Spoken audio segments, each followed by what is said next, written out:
ഓരോ മുതലായും ഇങ്ങനെ പോസിറ്റീവായിട്ടുള്ള ക്രിയാത്മകമായ കാര്യങ്ങൾ ചെയ്തുകൊണ്ട് മുന്നോട്ട് വരികയാണെങ്കിൽ കേരളീയ സമൂഹം മൊത്തത്തിൽ മുന്നോട്ട് വരും. ഒരു അർത്ഥവുമില്ല. ആ അർത്ഥത്തെ നമ്മളതിനെ പ്രോത്സാഹിപ്പിക്കുകയാണ് ചെയ്യുന്നത്. പക്ഷേ അന്ന് വന്ന് അതിനൊക്കെ അപ്പുറത്തേക്ക് കിടന്ന് രാഷ്ട്രീയ പാർട്ടികളുടെ അഭ്യന്തര കാര്യങ്ങളിൽ വരെ ഇടപെടാൻ തുടങ്ങിയാണ്. ഓരോ രാഷ്ട്രീയ പാർട്ടിയും ആര് പ്രസിഡന്റ് ആവണം, ആര് സെക്രട്ടറി ആവണം, ആരെല്ലാം സ്ഥാനാർത്ഥികളാവണം തെരഞ്ഞെടുപ്പിൽ, ആരെല്ലാം MLA-മാരാവണം, ആരെല്ലാം മന്ത്രിമാരാവണം, അതും കഴിഞ്ഞ് ഏതെല്ലാം മന്ത്രിക്ക് ഏതെല്ലാം വകുപ്പ് കൊടുക്കണം എന്നതിന്റെ പേരിൽ വരെ സമുദായ ശക്തികൾ അഭിപ്രായം പറയുമെന്നാൽ കോൺഗ്രസ് ഭരണത്തിൽ അമർപ്പിക്കുന്ന പ്രശ്നമെന്നാൽ ഈ ജാതികളെ ഉയർത്തണമെന്നാണ് തീരുമാനിച്ചിരിക്കുന്നത്. അങ്ങനെ ആരും മുട്ടുമടക്കാൻ സാധിക്കില്ല. കോൺഗ്രസിന്റെ പാരമ്പര്യമുണ്ട്. പണ്ട് ജവഹർലാൽ നെഹ്റു ഈ നാട്ടിൽ പരിചയപ്പെടുത്തിയ മതനിരപേക്ഷതയുടെ പാരമ്പര്യം കോൺഗ്രസ് മുന്നോട്ട് നയിക്കാൻ ആഗ്രഹിക്കുന്നത് ആ മതനിരപേക്ഷതയുടെ പാരമ്പര്യമാണ്.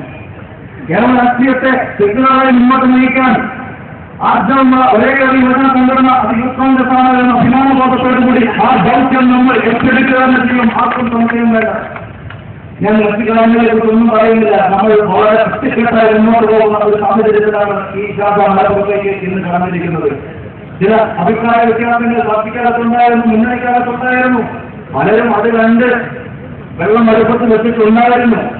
പക്ഷേ അത്തരത്തിലുള്ള വെള്ളമൊക്കെ വാങ്ങിവെക്കാൻ സമയമായി എന്ന് അച്യുതാനന്ദനെയും പിണറായിയെയും ബോധ്യപ്പെടുത്തിക്കൊണ്ടാണ് ശ്രീ ഉമ്മൻചാണ്ടിയുടെ നേതൃത്വത്തിൽ ഇതാ ഈ സാന്നിധ്യം തന്നെ അതിന്റെ സൂചനയാണ്. ഇന്ന് രാവിലെ തൊട്ട് എല്ലാ തരത്തിലുള്ള ഐക്യത്തോടും ഒരുമയോടുകൂടി ഐക്യ ജനാധിപത്യ മുന്നണി പ്രസ്ഥാനം മുന്നോട്ട് പോകണം എന്ന ഈ നാടിന്റെ ആവശ്യം. ഇത് കോൺഗ്രസിന്റെ ആവശ്യമല്ല, ഇത് ലീഗിന്റെ ആവശ്യമല്ല, ഈ നാടിന്റെ ആവശ്യമാണ് ഈ ഗവൺമെന്റ് മുന്നോട്ട് പോകേണ്ടത്. കഴിഞ്ഞ 11 മാസമായി ഈ ഗവൺമെന്റ് ചെയ്ത കാര്യങ്ങൾ ചരിത്രത്തിൽ നമ്മുടെ അടക്കം മുൻകാല ഗവൺമെന്റുകൾ ഉണ്ടായിട്ടുണ്ട്. ഞാൻ പറയട്ടെ, അവർക്ക് ഉണ്ടായിട്ടെങ്കിൽ പോലും ഞാൻ പറയട്ടെ, നമ്മുടെ പോലും മുൻകാല ഗവൺമെന്റുകൾക്ക് ചുരുങ്ങിയ സമയത്തിനകത്ത് ഇത്ര റിസൾട്ട് ഉണ്ടാക്കാൻ കഴിഞ്ഞിട്ടില്ല. അത്ര അതിവേഗത്തിലാണ് ഒരു സംസ്ഥാനത്ത് നയിച്ചുകൊണ്ട് ഈ നാടിന്റെ വികസന കാഴ്ചപ്പാടിനെ തിരിച്ചെഴുതിയിട്ടുണ്ട്. ശ്രീ ഉമ്മൻചാണ്ടിയുടെ നേതൃത്വത്തിൽ, ശ്രീ ആര്യാടൻ മുഹമ്മദിന്റെ നേതൃത്വത്തിൽ, ശ്രീ SP അനിൽകുമാറിന്റെ നേതൃത്വത്തിൽ, PK കുഞ്ഞാലിക്കുട്ടിയുടെ നേതൃത്വത്തിൽ ഈ ഗവൺമെന്റ് മുന്നോട്ട് പോകുന്നത് എന്നുള്ള ആർക്കും സംശയം വേണ്ട.